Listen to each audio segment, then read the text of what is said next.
박근혜 전 대통령 지난 헌재 최종 변론 서면 진술에서 어떤 상황이 오든 대한민국과 국민을 위해 갈라진 국민의 마음을 모아 지금의 혼란을 극복하는 일에 최선을 다하겠다라고 이야기를 했는데요. 자, 지금 저희들이 실황으로 현장 모습 보여드리고 있는데 탄핵 찬반 집회 현장 지금 계속해서 약간의 소동이 좀 소란이 좀 벌어지고 있는 모습입니다. 네, 몸에 태극기를 두른 분들, 또 태극기를 휘두르는 분들, 경찰 또 진압하는 모습 보여드리고 있는데요. 네, 화면을 보시면은 굉장히 좀 대치가 심하다는 것을 저희가 좀 파악을 할 수 있는데요. 방금 들어온 소식에 좀 의하면은 탄핵 인용 선고 직후에 헌재를 박살내자라는 구호를 외치면서 헌재 쪽으로 좀 이동하려는 움직임이 보였다고 합니다. 또 어떤 죽봉이라든가 강목을 동원해서 현재 경찰과 좀 대치를 하고 있고 일부 시위대 같은 경우는 차벽으로 세운 이 경찰차 위에 올라갔다는 소식도 계속해서 들어오고 있습니다. 경찰 경비 지금 어떻게 보면 경찰 차벽으로 일단은 소요를 좀 막고 있는 상황, 또 진정시키는 상황, 어떻게 보면 좀 불가피한 상황, 또 지금 어떻게 보면 이제 실망한 어떤 입장에서 보면 실망한 입장을 좀 표시하는 것 아닌가, 또 이런 부분도 일정 부분 진통이지 않은가 이렇게 얘기를 해보는데 저희들이 계속해서 차분하게 대응해다 그런 것이 필요하다는 말씀을 주문해 드리고 있고요. 헌재의 결정 사실 뭐 여러 가지 의미 등이 있는데 자, 이 의원님 사실 이제 여러 가지 의미가 있는데 또 어떤 부분들을 저희가 좀 짚어봐야 될까요? 오늘 헌재가 대통령 파면 결정한 거는 이미 여러 차례 지금 보도를 통해서 또 해설을 통해서 말씀드렸지만 대통령이 중대한 법 위반을 했고 대통령을 파면함으로써 얻는 이익이 헌법 수호 관점에서 훨씬 크다고 판단했던 거고 대통령이 이 최순실 씨 농단과 관련해서 각종 사실을 은폐하려고 했고 이 그동안 대통령 재임 기간 동안에 지속적으로 이걸 방치를 했던 거. 그래서 이 법 위반이 계속 지속되고 있기 때문에 이 헌법 수호 관점에서는 대통령 파면할 수밖에 없었다라는 굉장히 의미 있는 결정을 했습니다. 이 뭐 앞으로 법률학 교과서에도 실릴 만한 내용이죠. 앞으로 후임 대통령은 큰 경계로 삼아야 되겠죠. 그런데 좀 주목할 만한 다른 것들은 친박 핵심인 윤상현 의원이 어제 그런 이야기를 했습니다. 각하돼야 한다고. 그리고 뒤늦게 대통령 변호인단으로 합류한 김평우 변호사. 이분도 느닷없이 각하 주장을 하고 나왔는데 그 근거는 뭐냐면 국회에서 탄핵 소찬을 의결했을 때 그 절차적으로 전부 문제가 있어서 원천 무효다. 이런 주장 아니겠습니까? 따로 의결했어야 헌재가 된다. 그에 대한 판단을 분명히 해줬습니다. 예컨대 국회 소추 안에 들어있는 13가지 사유. 이거를 김평우 변호사는 따로따로 국회에서 표결했어야 되는데 뭉뚱그려서 섞어찌개로 했다. 근데 헌재는 그건 국회 자유의사에 따른 거다. 그건 아무 문제가 없다고 오늘 판단을 해줬고 국회에서 토론이 벌어지지 않았기 때문에 또 절차적으로 문제가 있다. 그것도 헌재에서 국회에서 토론 신청한 의원도 없었고 그건 국회 자유의사에 따른 거기 때문에 아무 문제가 없다. 8명의 재판관이 심리를 해서 결정하는 체제에 문제가 있다. 그것도 헌재에는 그동안의 전례로 봐서나 이 7인 이상 재판관들이 심리해서 결정하면 되기 때문에 헌재법에 명시되기 때문에 소위 대통령 변호인단에서 주장했던 9인 체제의 심리 이거에 대한 그 주장을 배격을 했죠. 그런 것들을 한번 되짚어봐야 다시 되겠죠. 한번 우리가 좀 검토를 해봐야 될 부분이다. 어떻게 보십니까, 우리? 네, 오늘 이제 헌재사상 처음으로 대통령 파면 결정을 내렸는데 헌법과 법률에 위반되는 부분은 했지만 또 오늘 굉장히 주목해 봐야 될 부분은 박근혜 대통령이 지속적으로 이 범죄를 은폐하려고 했다. 그리고 부인했다라는 그 태도를 굉장히 무겁게 지적을 했지 않습니까? 그것과 관련해서 제가 굉장히 안타까운 것은 애초에 일이 터졌을 때 국민 앞에 솔직하게 대국민 사과를 하고 본인이 뭐 자진하야라는 그런 선택을 했으면 어떨까 하는 이제 아쉬움이 있고요. 그래서 제가 볼 때는 굉장히 박근혜 대통령 두 가지의 좀 문제가 있는 것 같아요. 하나는 도덕성. 이 도덕성에 있어서 그분이 좀 문제의식이 상당히 국민 정서하고는 괴리가 있는 그런 부분이 있었지 않나라는 거하고 또 판단 능력입니다. 만약에 박근혜 대통령이 이게 오늘 심판 전원일치로 탄핵이 인용될 것을 알았다면 과연 끝까지 버티기로 나왔을 것인가. 탄핵 인용이 되기 전에 탄핵이 이제 인용이 되면 앞으로 박근혜 대통령은 굉장히 많은 불이익을 겪어야 되지 않습니까? 예. 당장 이제 전직 대통령으로서 경호 외에는 모든 예우가 다 사라지고 네. 또 그리고 자연인 신분으로 돌아가고 그러니까 지금 검찰에서 수사를 안 할 수가 없는 이제 그런 상황. 굉장히 안타깝고 또 하나는 헌법재판소가 이번에 탄핵을 인용하는 결정을 내린 데 있어서는 박근혜 대통령 법률 대리인단들의 정말 극단적인 언사, 막말에 가까운 그리고 헌법재판소의 권위 또 그리고 헌법재판관들의 권위를 부정하는 그런 태도들도 굉장히 부정적인 결과를 끌어내는데 영향을 미치지 않았나 이런 생각을 합니다. 자, 이제 우리 사실 이제 앞으로 이 부분은 이제 반면 교사를 삼아야 될 것 같은데 우리 배 교수님 어떻게 정리하고 계시는지요? 저로서는 뭐 누구나 다 판단하다시피 역사적인 결정이라고 생각합니다. 앞으로 우리 대한민국 정부 형태가 대통령제를 계속 유지를 하든 아니면 다른 형태를 결정을 하든 상당히 집권자 내지 국민의 최고 권한을 위임받은 사람은 항상 매일 아침 저녁으로 새겨서 행동을 해야 될 거 아닌가 하는 그런 생각을 합니다. 왜냐하면은 지금 8명 전원 일치의 의견을 한다는 것은 촛불 집회나 태극기 집회에서 나오는 여러 국민들의 의사를 충분히 감안한 것이라고 우리는 봐야 됩니다. 네. 그래서 그런 부분을 지금 우리 국민들은 이제 존중해서 앞으로 문제를 해결해 나가야 되는 거 아닌가. 뭐 지금 뭐 중국에서 뭐 여러 가지라든지 이런 것도 우리 국민된 단합된 힘으로서 충분히 슬기롭게 헤쳐나갈 수 있는 예. 그런 발판이 되어야 된다고 생각합니다. 그런 측면에서 사실 이제 황교안 권한대행, 대통령 권한대행의 역할 앞서 여러 차례 말씀드렸던 것처럼 저희들이 한 번도 경험해보지 못한 헌정사상 말 그대로 초유의 상황이기 때문에 정말 안정적이고 또 이제 조기 대선 관리까지도 해야 되는 그런 막중한 상황인데 어떻게 보십니까? 네, 그렇습니다. 황교안 대행이 뭐 그동안 정치권에서는 뭐 논란의 소지가 있을 수 있는 행보도 한 적은 있지만 제가 보기에는 그래도 나름대로 대통령이 탄핵 소추가 되고 권한 정지가 된 그 기간을 나름대로 열심히 안정적으로 이 혼돈 상황을 관리를 해왔다고 생각합니다. 그리고 그분이 국회에서 여러 차례 이야기를 했습니다. 야당 의원들이 황교안 대행에게 대통령 선거에 출마할 거냐 자꾸 네. 물었을 때 저의 책무는 지금 이런 국가가 어려운 위기 상황을 최대한 안정적으로 관리하는 거다. 뭐 저는 그런 노력을 다할 뿐이다 이런 이야기를 했는데 네. 이제 황교안 대행도 입장이 분명해져야 됩니다. 그 맥락에서 오늘은 뭐 황교안 대행이 상당히 뭐 준비된 조치를 잘 취하고 있는 것 같아요.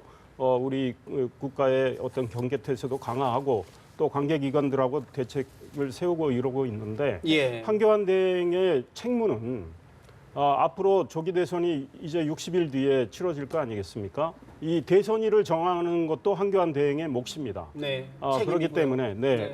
아마 대선일 50일 전까지 정해야 되죠.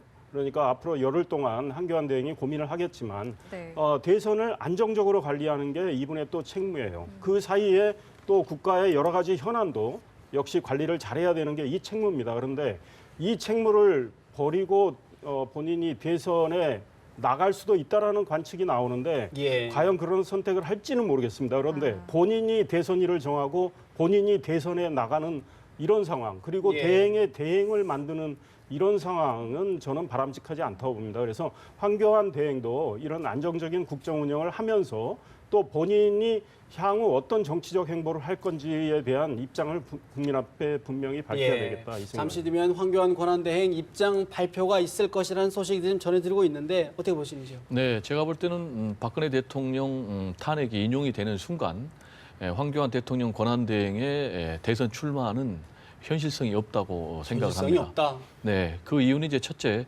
현재의 국정농단 책임에 황교안 대행이 자유로울 수가 없기 때문에 그렇고요. 그리고 두 번째로는 말씀하셨지만 대행의 대행 체제를 또 만들기 때문에 그렇습니다. 그리고 현실적으로 시간이 너무 없어요. 그리고 무엇보다도 마지막으로는 당선 가능성, 승산이 없다라는 측면에서 제가 볼 때 좀 어렵고요. 저는 이 자리에서 좀 언론의 책무를 좀 강조하고 싶어요. 지금 JTBC의 보도에 의해서 결국 여기까지 촉발이 됐는데 지금 현재 선출된 권력은 대통령 그리고 국회 권력인데 네. 지금 국회 권력 같은 경우도 대선 때문에 서로 하나 되기가 어렵지 않습니까? 그러면은 언론의 중요한 기능이 물론 권력에 대한 감시, 비판 기능이 있지만 또 하나는 통합 기능이거든요. 그래서 지금 이런 상황에서 언론이 예. 통합 기능을 발휘해서 갈라진 국민들의 마음을 하나로 묶어야 되고 특히 이제 주의해야 될 거는 선정적인 보도를 자제를 해야 됩니다. 이 방화범 같은 경우는 방화 현장을 보면은 계속 그 충동이 생긴다고 그래요. 그래서 언론에서도 가능하면은 폭력적인 장면, 네. 또 충동 장면을 좀 자제해서 지금 이 위기를 슬기롭게 극복할 수 있는 역할을 해야 되지 않겠나 이런 생각을 좀 해봅니다. 사실 이제 박근혜 전 대통령 과연 이제 헌재 결정에 대해 어떤 입장을 내고 또 어떤 메시지를 발신할지도 사실 국민들 시선이 주목될 수밖에 없습니다. 이 의원님, 사실 네. 이제 박 대통령 어떤 메시지 어떻게 내야 되는지 좀 전망을 해주실 수 있을까요? 우리 많은 국민들이 이런 기대를 할 것 같습니다. 박근혜 대통령이 그동안 뭐 최순실 씨 국정농단을 또 방치하고 지원하고 해서 비록 파면은 됐지만 지금 파면된 이 시점에서 지금 2월 27일 날 대통령이 헌재에 최후 진술서를 냈지 않습니까? 네. 거기에 우리 앵커도 말씀을 하셨지만 갈라진 국민의 마음을 한데 모아서 이 국가의 이 혼란 상황을 극복하는데 나도 어떤 헌재가 결정을 내리든 최선을 다하겠다.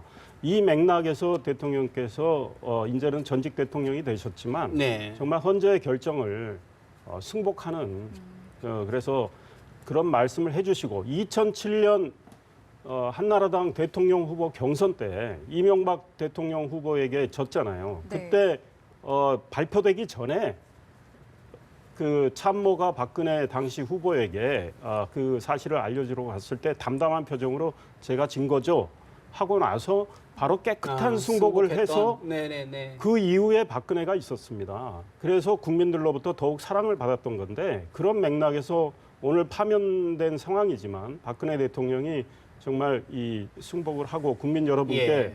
이 국가의 미래를 위해서 좀 이 수용을 하고 우리 단합합시다. 이렇게 해서 대통령께서 호소를 한다면 지금 태극기를 두신 분들의 마음이 좀 진정이 될 거고 냉정을 찾으실 수 있을 거다 이런 생각이 듭니다. 일각에서는 대통령이 어떤 의사도 밝히지 않고 사저에 들어가서 법률 대응도 준비하는 것 아니냐 이런 관측도 있지 않습니까? 뭐 그럴 가능성도 배제할 수 없습니다. 박근혜 대통령 입장에서는 억울하다고 생각하실 수도 있다고 봅니다. 왜냐하면 그동안에 모든 사실에 대해서 부인을 해왔기 때문에요.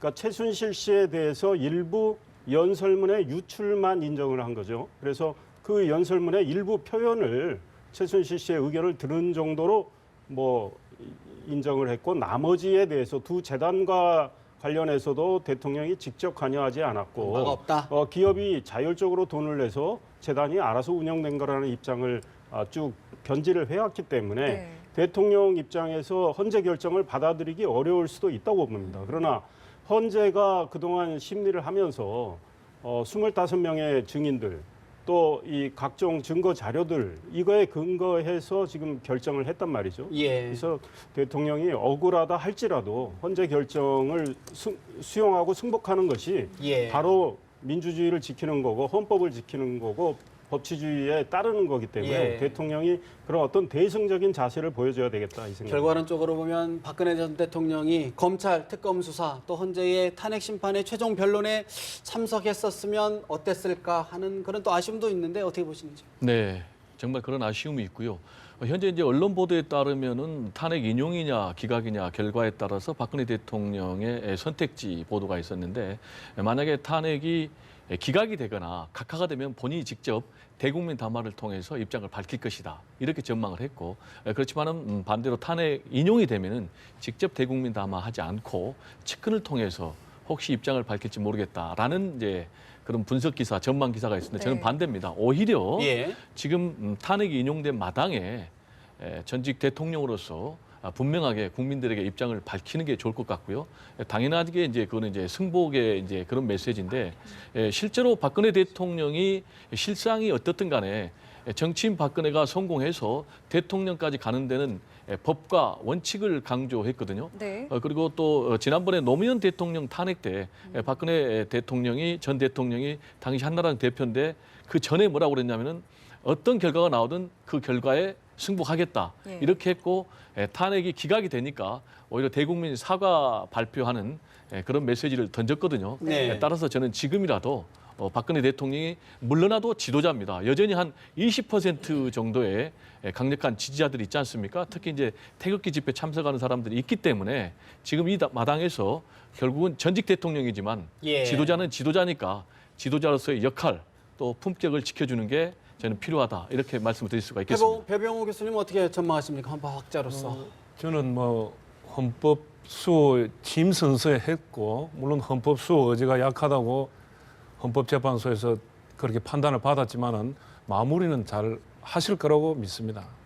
뭐 지금 당장 뭐 의사 표현이 없다 하더라도 제가 볼 때는 더 이상 이거는 뭐 거스를 수 없는 것이고 그 자체를 충격을 아마 받아들이는데 시간이 좀 걸릴 따름이지 예. 우리 국가의 어떤 발전 통합에 대해서는 마찬가지로 생각하고 계실 거라고 생각합니다. 예. 결국엔 이제 어떤 입장이든 국민 통합을 위한 역할을 하실 것이다라고 이렇게 전망을 또 기대를 또 하시는 건데 이 의원님 또 이제 일각에서는 아무래도 이제 탄핵이 인용이 됐기 때문에 검찰의 수사도 빨라지는 것 아니냐 박 대통령 또 이게 또 대비해야 되는 것 아니냐는 분위기도 있어요. 어떻게 네, 보시는지? 그렇습니다. 이론적으로 말하면 박근혜 대통령 지금 자연인으로 돌아가셨고 검찰은 당장 수사에 착수할 수가 있습니다. 그런데 검찰도 많은 고민이 되겠죠. 검찰이 어떤 판단을 할지 지켜봐야 되겠지만 네. 지금 60일 내에 대통령 선거가 치러져야 되는 상황이고요. 과연 검찰이 박근혜 전 대통령에 대한 수사를 할 경우에 이게 정치적으로 많이 해석이 되면서 대선에 큰 영향을 미칠 수가 있어요. 그래서 검찰이 박근혜 대통령에 대한 과연 직접 수사를 바로 시작할 건가에 대해서는 저는 네, 개인적으로 좀 판단을 물음표를 또, 찍고 싶은데 검찰도 지금 검찰 스스로 판단하기도 좀 어려운 점이 있고 네. 아마 촛불을 시위에 나갔던 분들은 일부는 즉각 구속 수사하라 이런 목소리도 낸 적이 있어요. 그리고 예. 대선 예비 주자 중에서도 이재명 성남시장 같은 경우에 구속 수사하라 이런 이야기도 했는데 그렇죠. 네. 그런 정치권의 뭐 목소리가 있는 건 사실이지만 검찰이 어떤 판단을 할지는 지켜봐야 되겠고 이런 일이 있었습니다. 1997년 대선 때 김대중 전 대통령에 대한 비자금 의혹이 제기된 적이 있어요. 이미 그 1995년에 김대중 당시 국민회의 총재가 노태우 대통령으로부터 20만 달러의 비자금을 받았다고 인정을 한 사실이 예, 있었고 예. 그거 외에 또 비자금이 있다고 해서 1997년 대선 직전에 그 문제 제기가 소위 이해창 후보 쪽에서 제기가 있었고 상당히 구체적인 근거들이 나와 있었습니다.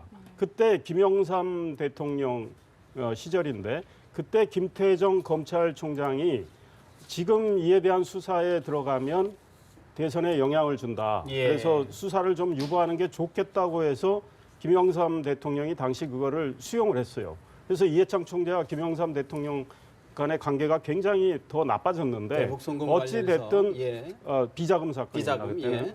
그때는 검찰이 굉장히 민감한 사안에 대해서 김대중 후보에 대한 수사를 유보를 했단 말이죠. 네. 그러니까 검찰이 이번에도 그런 맥락에서 뭐 조기 대선 일이 끝날 때까지는 박근혜 전 대통령에 대한 수사는 좀 유보를 한다 되는- 이런 입장을 낼 수도 있는데 네. 지금은 야세가 너무 강하기 때문에 과연 야당이 그런 입장을 수용할지는 모르겠고 검찰도 지금 어떤 판단을 할지 많이 좀 검토를 해야 되겠죠. 네, 저희가 지금까지 들어오는 속보 상황을 좀 잠시 정리를 좀 하겠습니다. 박근혜 대통령은 이제 청와대에서 TV로 생중계를 지켜봤다라는 소식이 들어왔고요. 지금 아래 하단에 나오고 있죠. 법정에서 파면 소식을 들은 최순실 씨 같은 경우에는 물만 계속 들이켰다라는 소식도 들어왔습니다. 오늘 오전에 이제 법정 재판이 있었기 때문에 이제 계속해서 관련된 이야기가 나오고 있는 것 같고요. 검찰 조직과 이제 앞으로 맞서야 할 박 전 대통령, 글쎄요. 아까 서석구 대리인단에게도 좀 이야기가 나왔습니다만은 대리인단은 앞으로 어떻게 되는 건가요, 이게? 지금 이제 대리인단은 여태까지는 이제 박근혜 현직 대통령의 법률 대리인단이었지만은 네. 지금 이 박근혜 대통령은 탄핵 심판은 끝났기 때문에 그분들의 이제 법률 대리인단으로 자격은 이미 이제 끝났고요. 그다음에 이제 남은 것은 박근혜 전 대통령이죠. 예. 이제 자연인 신분으로 돌아왔기 때문에 자연인 신분으로 앞으로 검찰 조사 또 만약에 기소가 되면은 재판에 응해야 되기 때문에 그러려면 이제 결국은 이제 재판 위해서 변호인단이 필요하지 않습니까? 네. 그럼 이제 개인적으로 변호인으로 활동할 수 있는 그런 문제가 있겠고요. 그다음에 지금 이제 박근혜 대통령 전 대통령 같은 경우는 오늘 헌법재판소 탄핵 심판에서 그동안에 계속 범죄를 부인하고 네. 또 은폐하려고 했고 또 압수수색도 거부했다라는 부분을 정확하게 헌법재판소에서 적시했기 때문에 이 부분이 검찰에 저는 큰 부담으로 온다고 생각합니다. 그래서 지금 이 의원께서 굉장히 좋은 말씀하셨지만은 이 문제가 굉장히 이번 대선에서 폭발력 있는 그런 이슈로 부상할 건 틀림없어요. 한쪽에서는 강제 조사를 해야 된다라고 할 수도 있고 그건 너무하다라는 부분이 있어가지고 굉장히 유권자들 사이에 선택하는데 표심의 향방을 좌우할 것 같은데 그 부분에 대해서 굉장히 검찰은 어려울 것 같아요. 수사를 강제 수사하기도 곤란하고 안 하기도 네. 곤란하고. 그래서 그 부분도 지켜봐야 될 것 저희들이 이제 같습니다. 말씀 나누는 도중에 이제 노영희 변호사님 새로 이제 저희들이 대담에 나와 주셨는데 이제 박근혜 대통령 이제 현직 대통령에서 전직 대통령 자연인 신분으로 돌아갔습니다. 이제 앞으로 대응들 수사 과정들 또 앞으로의 예우 문제들 좀 어떻게 좀 전망하시는지요? 우선 그 검찰 입장은 대통령이 사실은 그 뭐 탄핵이 인용되든 기각되든 3월 안에 제대로 정상적인 절차를 거쳐서 수사를 마치겠다라고 하는 입장이었었고요. 특히 이제 오늘 그 탄핵이 인용이 되어서 파면이 되었으면 결과적으로는 이제 사인의 신분으로 돌아간 것이기 때문에 네. 훨씬 더 검찰이 그 박 전 대통령에 대해서 수사하기가 좀 쉬워졌습니다. 그래서 현재로서는 강제 수사 같은 것들을 너무 가능한 것이고 긴급 체포 가능성이 사실 있는데 전 대통령에 대한 예우를 고려해 봤을 때 그렇게까지 할 것 같지는 않고요. 예. 특히 지금 말씀해 주신 것처럼 헌재에서 대통령이 수사를 받겠다라고 해놓고 약속을 지키지 않았다는 점을 구체적으로 들어서 명시했기 때문에 그 부분과 관련해서 일단 임의 수사를 먼저 한번 해보고 거기에서 만약에 박 전 대통령이 그걸 거부할 경우에는 강제 수사로 조금 돌입하지 않을까 생각이 듭니다. 사실은 이제 근데 이제 헌재가 저희가 이제 특검이 가장 중점적으로 수사했던 게 바로 이제 뇌물죄 부분인데 오늘 헌재 결정문을 보면 뇌물죄에 대한 언급이 없어요. 이 부분은 어떻게 전망하시는지요? 근데 뇌물죄에 대해서는 사실 언급할 수가 없었습니다. 왜냐하면은 그 법률 위반 사항이라고 하는 것, 즉 형법상 법률을 어떻게 위반했느냐 하는 부분에 대해서는 확정 판결이 있기 전까지는 그 특검이 그 기소하면서 내놓은 혐의 사실이 있다는 정도일 뿐이지 그것을 아직 그 형사 재판 절차가 진행되지도 않은 상황에서 그 헌법재판소 재판관들이 판단할 수는 없기 때문에 예. 그 부분에 대해서는 당연히 그 이번에 결정에서 그 구체적으로 말을 할 수가 없었던 부분이고요. 네. 따라서 다른 탄핵 사유가 중대한 헌법 위반이라고 판단했기 때문에 나머지에 대한 판단 자체를 아예 안 한 것으로 지금 판단이 되고요. 지금 이재용 부회장 같은 경우에는 계속해서 어제 공판이 물론 이제 변론 준비일이었습니다만은 공판 준비일이었습니다만은 어제 전부 다 부인했단 말이죠. 그것을 보게 되면 전격적으로 이제 법리 다툼을 벌이게 될 가능성이 높아서 네. 이럴 경우에 아마 박 대통령도 그에 편승하여 법리 다툼을 벌이고 본인이 무죄라고 하는 걸 적극적으로 다투겠죠. 사실 이제 정치권 또 이 탄핵 찬반에 대한 여론 또 불복 심리 또 승복해야 된다는 여론들을 좀 수용해내야만 하는 그런 책무를 지금 갖고 있는데 아까 민주당 더불어민주당 추미애 대표 이야기도 들어봤습니다. 이 의원님 네. 사실 이제 이런 민심 또 어떻게 또 이제 조기 대선 전국이 이제 시작이 됐습니다. 어떻게 수용을 하고 어떻게 발전을 시켜야 될까요? 일단 무엇보다 제반 정당들이 이 오늘의 결정을 수용한다는 입장을 분명하게 선명하게 밝히는 게 중요한 것 같고요. 그 다음에 대선 주자들이 역시 마찬가지의 입장을 내고 국민들께 이제 그 헌재의 결정을 우리가 수용을 하고 정말 광장에서보다는 이제 생업으로 돌아가서 각자 맡은 일을 열심히 하는 게 좋겠다. 그리고 이 국가의 미래를 위해서 우리가 단합을 하자. 이런 어떤 호소를 정치인들이 나서서 하는 게 좋겠다. 그러기 위해서는 박근혜 대통령께서 먼저 전직 대통령이 되셨지만 이 결정을 정말 수용한다. 그리고 국민들 서로의 갈라진 마음을 이제 어루만지자, 하나 되는 서로. 노력을 네. 하고 미래를 위해서 서로 노력하자 이런 말씀을 해주시는 게 급선무라고 생각을 합니다. 대선 주자들 또 정당이 이런 노력을 해서 국가의 분열 양상이 더 이상 대립과 갈등으로 더 이렇게 악화되지 않도록 해줬으면 좋겠다 이런 생각입니다. 네. 네. 어쨌든 간에 지금 이런 혼란을 사전에 수습하기 위해서 정세균 국회의장이 여야 정치인들을 불러가지고 또 회동도 하고 그렇게 했지 않습니까? 굉장히 저는 이제 바람직한 일이었다 이렇게 생각이 되고요. 제가 두 가지를 얘기하고 싶은데요. 하나는 이런 비상 상황에서 국가 원로들이 사전에 이 해법을 제시한 적이 있었지 않습니까? 4월 퇴진, 6월 대선. 마찬가지로 다시 한번 국가 원로들이 온 국민이 하나가 돼야 된다. 라는 그런 원로로서의 좀 충원 메시지를 던져야 될 필요가 있겠고요. 또 한 가지는 여야 대표 플러스 대선 주자들이 이제 우리는 결과에 승복하겠다. 그리고 앞으로 통합을 위해서 나가자라는 그런 대국민 공동 메시지를 좀 던질 필요가 있지 않나 이렇게 생각이 됩니다. 현실적으로 가능할까요? 지금 이해관계가 첨예하게 엇갈리는데 네네. 대선 주자들이 한 자리에 모아서 이런 선언 내지를 할 수 있을까 어떻게 보십니까? 굉장히 어렵지만은 결국은 이런 거를 만들어내는 게 저는 정치의 본령이라고 생각하고요. 정치는 원래 국민을 통합하는 것이지 분열시키는 건 아니지 않습니까? 예. 그리고 이제 여러 가지 대선 주자들이 각자 행보가 달랐지 않습니까? 누구는 집회에 참석을 하고 또 누구는 집회에 참석을 안 하고 그렇지만 현재 결과에 불복을 얘기하는 대선 주자는 제가 볼 때는 거의 없었던 것 같아요.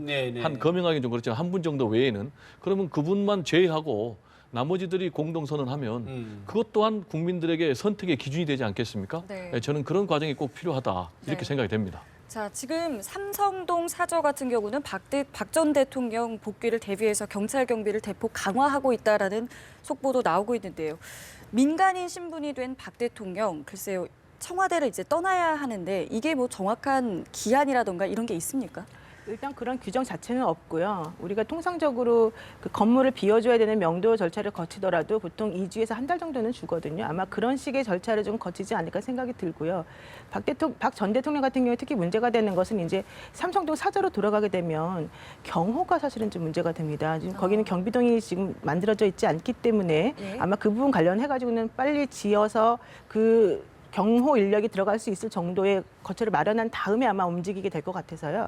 그런 기간 자체가 아마 한 달 안에 다 정리가 되지 않을까라는 생각이 사실 듭니다. 지난 노무현 전 대통령, 이명박 대통령 정권 교체 당시 좀 논란을 빚었던 부분이 이제 국가 기록물 관련 아니겠습니까? 사실 이제 그것이 어디까지가 기록물이다, 어디까지 열람할 수 있냐 이런 부분이 있는데 이번 국정농단 사태에서 논란이 됐던 부분이 바로 유출됐던 부분들 이런 부분들이 있는데 그런 부분들은 어떻게 좀 정리를 해 갈까요? 근데 대통령이 그동안에 그 재직 중에 만들었던 모든 문서들은 사실 다 대통령 기록물이라고 볼 수가 있는데요. 일단은 그것 자체로는 5년 정도 그 비밀로 유지해야 될 만한 그런 의무가 있습니다. 그래서 지금 이번 사건 같은 경우에 가장 우리가 궁금하게 생각하는 것은 세월호 7시간 동안에 그 대통령이 무슨 행적을 벌였었는지와 관련된 자료라던가 아니면 그동안에 어떠한 식의 그 기밀 문서들이 유출되었는가 하는 부분이었는데요. 사실 그 정호성 전 비서관을 통해서 유출된 문서들이 무엇이었는지에 대해서는 이미 검찰과 그 특검에서 어느 정도 자료를 확보하고 있기 때문에 그것 자체는 지금 대통령 기록물로서의 그런 의미를 가지기보다는 범죄 행위의 그 증거로서의 의미를 가진다라고 볼 수 있고요. 대신에 지금까지 나와 있지 않은 제대로 구체적으로 나와 있지 않은 것이 바로 세월호 7시간 관련된 기록일 텐데요.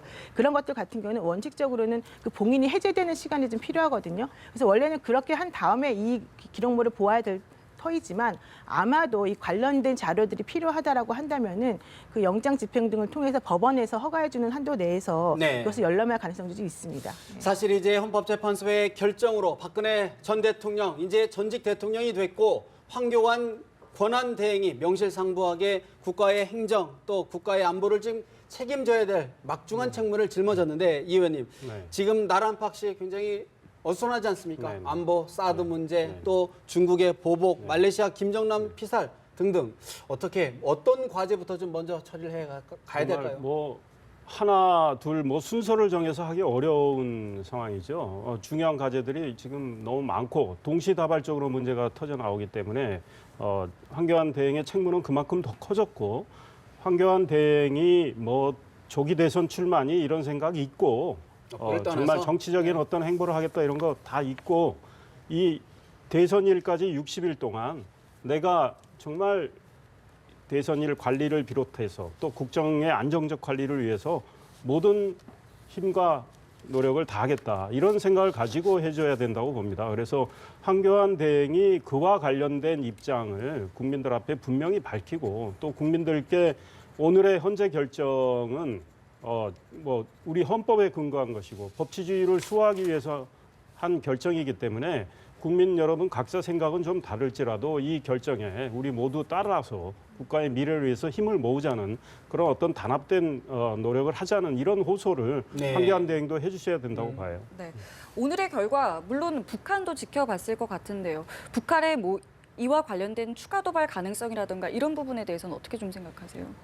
저는 이제 굉장히 북한의 추가 도발 가능성이 있다고 보고요. 지금 북한 김정은은 상식을 벗어나는 행동을 계속 하고 있지 않습니까? 고모부를 뭐 아주 무참하게 네. 살해한다든지 또 자신의 이복형까지 독살한다든지 그리고 계속해서 핵 미사일 도발을 하고 있지 않습니까? 그리고 네. 또 지금 4월 15일이죠. 김일성 105주년인가요? 그 또 생일 전후해가지고 뭔가 또 도발이 있을 거다.